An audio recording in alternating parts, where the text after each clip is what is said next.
صلی اللہ تعالی علیہ وسلم نے ارشاد فرمایا، من شاہد اللہ الہ الا اللہ وحدہ لا شریک لہ،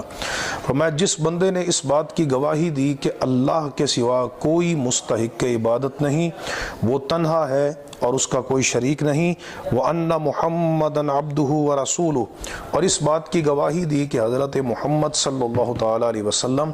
اللہ کے بندے اور اس کے رسول ہیں، اور فرمایا اس بات کی گواہی دی وَأَنَّ عِيسَىٰ عَبْدُ اللَّهِ وَرَسُولُهُ، کہ حضرت عیسیٰ علیہ السلام اللہ کے بندے اور اس کے رسول ہیں، وَكَلِمَتُهُ أَلْقَاهَا إِلَىٰ مَرْيَمَ، اور اللہ کا کلمہ ہے جو اس نے حضرت مریم کی طرف القاء کیا اور اس کی طرف سے روح ہیں، والجنت حق، اور اس بات کی گواہی دی کہ جنت برحق ہے، والنار حق، اور دوزخ برحق ہے۔ نبی کریم علیہ السلام نے فرمایا جس بندے نے ان تمام باتوں کی گواہی دی